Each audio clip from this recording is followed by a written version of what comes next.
Welcome to the Psychology of Black Womanhood podcast, the place where research meets the real world. The goal of this podcast is to explore research relevant to the lives of Black women and feature Black women researchers and experts who are doing this work. While we love amplifying the voices of other Black women researchers, we're also going to have some episodes feature excerpts from the Psychology of Black Woman book to explore together. The hope is that listening to this content from this book will leave you with something new to think about. So whether you're here to learn, lounge, or just get inspired, you've come to the right place. So sit back, relax, and join me as we turn the page to today's reading. Welcome to this week's episode. I'm Dionne Stevens, and I'm reading from the Psychology of Black Womanhood's 8th chapter section titled Black Love, Romantic Relationships. Black women's experiences with romantic relationships are couched within larger historical, political, and economic reality. According to the research, racial slavery in the United States was an assault on Black people's liberties in all areas of life, including love and marriage. The legacy of the denial of Black people of the right to marry during enslavement and the dividing of partners during Reconstruction demonstrates how our intimate relationships have been directly controlled by American colonization values. Further, social and economic factors such as Black women's increased educational attainment, cultural dating expectations, and the mass incarceration of Black men further impacts Black heterosexual women's love lives. For Black women, race and ethnicity play significant roles in the ways they navigate romantic relationships. From partner availability to expectations about Black womanhood in these interactions, Black women negotiate unique social factors when seeking partners. Now, dating scripts are mental structures for understanding how individuals organize ideas of appropriate dating behaviors and experiences. An example of dating scripts in heterosexual relationships would include that the man should always call the woman first. Research has shown that women's dating scripts include expected behavioral actions for themselves and a man during a date. More traditionally reinforced by heterosexual patriarchal norms, dating scripts for women really reinforce them being submissive and passive. Now, Black women's dating scripts embrace these traditional wider norms about womanhood, but their expectations also often encompass additional racialized stereotypical expectations. These can include hypersexuality, empowerment and aggression, and independence expectations. These scripts are further informed by intersectional identity factors like socioeconomic status, skin color, hair texture, educational level, and even region of residence. There are several songs that speak to the reality of Black women's dating scripts. For example, the idea of being financially independent and not needing a man is evident in the song like Good as Hell by Lizzo, Run the World, Beyonce, Girl on Fire, Alicia Keys, and Feeling Myself by Nicki Minaj. Often these were clapback or quick challenger retorts, but the truth of these lyrics have hit home. Samuels has over 1 million followers across platforms listening to his critiques of Black women's independence and sense of empowerment. Before his death in 2022, Samuels gave relationship and dating advice that often included evaluating women, particularly Black women, based on their appearance, age, income, and number of children. Until these social debates about power within relationships and educational equity are addressed, Black men and women will continue to have difficulty navigating sexual script dynamics, including perceptions of partner availability options. The centrality of power differential concerns in the construction of dating scripts for Black women cannot be ignored. As described in Chapter 6, there's a large body of research examining frameworks of Black womanhood on the 4 foundational images of the mammy, Jezebel, matriarch, and welfare mother.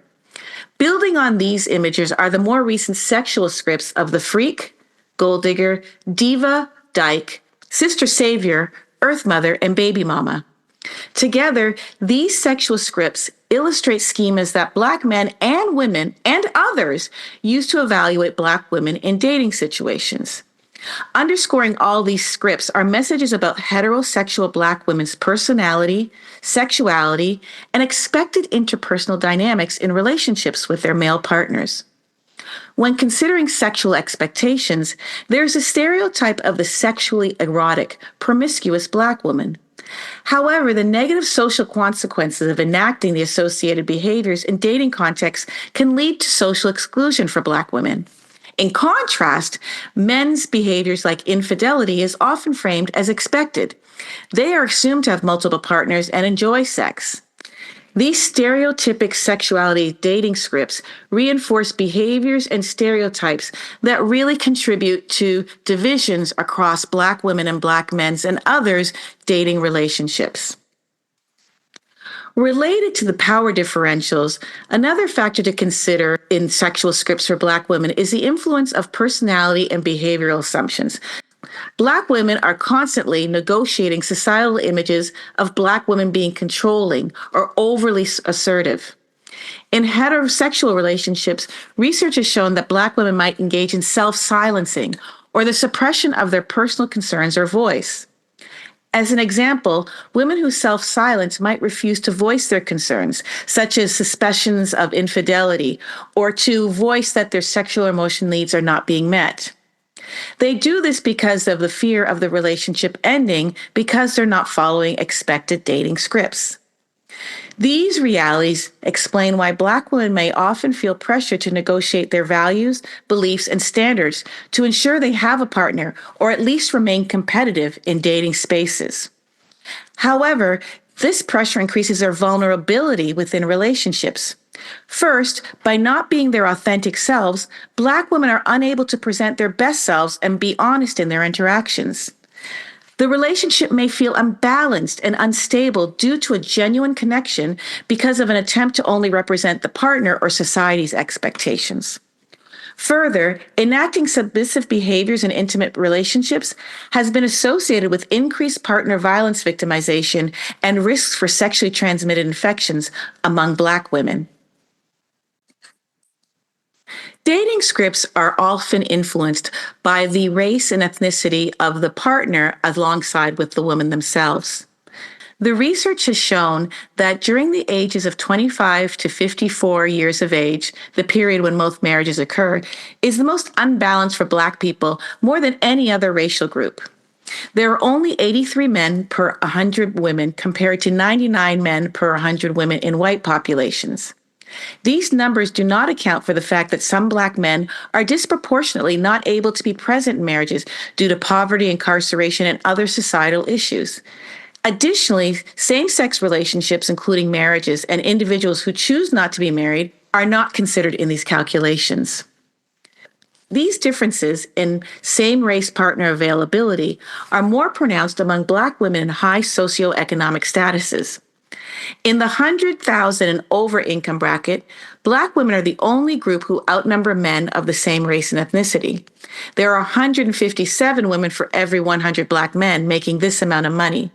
In contrast, the rates for white is 450 men for every 100 women.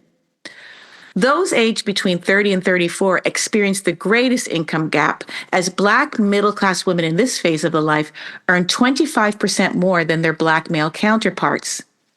These statistics are important to consider given Black women are the highest educated group in the United States, which directly informs their economic power. Though many heterosexual Black women desire to marry Black men, the ratio of Black men to Black women with similar educational or economic stability is clearly not equitable. Many educated Black women might have difficulty finding mates as a result.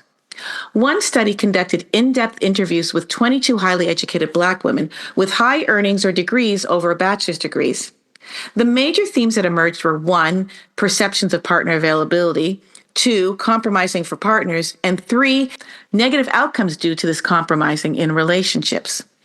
For example, 76% of the participants discussed compromising their gender role beliefs, such as taking on leadership roles in their relationships, though many heterosexual women desired the men to take charge.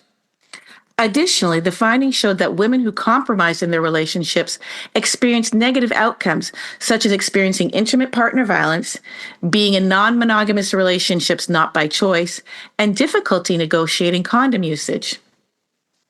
When thinking about disproportionate numbers of male availability, another factor the research has noted is the mass incarceration of Black men. It's estimated that 1 in 10 Black men of reproductive age is incarcerated, which is 10 times the rate of white men. This factor has two implications. First, imprisoned Black men are not active in the dating pool. Second, Black men with criminal records have greater difficulty securing jobs that pay living wages. By placing this reality on top of their existing salaries, it's evident that this population of Black men will struggle to be economic contributors to Black women's lives. This struggle is concerning, given a central part of any relationship is the power dynamics related to income and contributions to the relationship. This reality, along with the educational disparities between Black adults, means the possibility of Black heterosexual women finding a partner who is equally yoked across key gender and intimate relationship criteria is lowered. So what about the possibility of interracial relationships? Recent polls show that 94% of U.S. adults approve of relationships between Black people and white people, which is up from 87% 10 years ago and 4% way back in the 1950s. However, there still remains different views on Black people's support for interracial marriages. This is due to the complicated history attached to Black-white unions. And as a result, interracial relationships remain a politicized and social issue in the Black community. The research has shown that less than 10% of Black women marry outside their race, which is the lowest rate across all other race or gender groups. Although marriage rates do not directly reflect dating patterns, they can provide insights into Black women's partner availability prospects and attitudes. As Black men have higher rates of acceptance of non-Black partners, it's important to consider the gendered familial and community socialization messaging. Research has shown that Black men don't face the same cultural sanctions from within their families or the Black community for dating interracially as compared to Black women. In contrast, Black women are often socialized to marry, date, and have children with men within their race. Education and age also inform perceptions of interracial relationships. Students attending historically Black colleges and universities are less supportive of interracial dating than those attending predominantly white institutions. However, Black women across both institutional contexts were found to hold less favorable attitudes towards interracial dating when compared to Black men, which may explain why Black men are more likely to date interracially. However, when it came to marriage, 75% of recently married Black men were married to Black women. In contrast, Black women were more likely to report desiring partners of the same race compared to women from all other racial or ethnic groups. Further, Black women with higher levels of cultural mistrust were found to be less willing to date outside their race. These women make the choice to only date Black men or not date at all. One study conducted with college-educated Black women married to white men explored their perceptions of interracial dating and relationships from the perspective of integrating in the Black community. The study found that these married Black women discussed the opposition they faced in their interracial marriages, yet were still willing to make the decision to marry white men. It's also important to consider the relevance of within-group ethnicity and nation of origin values. Drawing from data across several large cities, a study found that native-born African Americans were more likely than any other Black population to marry white Americans. Black people whose background is from the Caribbean, Africa, or Puerto Rico were more likely to marry African Americans than to marry white Americans. However, the majority of interracial relationships involving a Black individual across all ethnic and familial nations of origins consisted of a Black man with a white woman. Black women's trajectories around rates and attitudes towards interracial marriages will be interesting to consider as clear changes have occurred over time. Although the research predominantly focused on Black men's interracial dating patterns and Black women's resistance, increasing numbers of Black women have been marrying white and other ethnic racial minority men since the 1990s. Future research should start focusing on other racial ethnic minority men's attitudes towards interracial relationships with Black women, instead of primarily focusing on those of white men. Further, there should be a focus on Black women's attitudes as well towards dating men of other racial ethnic groups. This research is critical given the population of non-white men continues to grow significantly. Specifically, Latino, South Asian, and biracial men will soon outnumber white and black men in the United States. As such, narratives about interracial dating should begin by expanding diverse men's preferences and beliefs about women as potential partners, as well as black women's options and beliefs about these diverse men.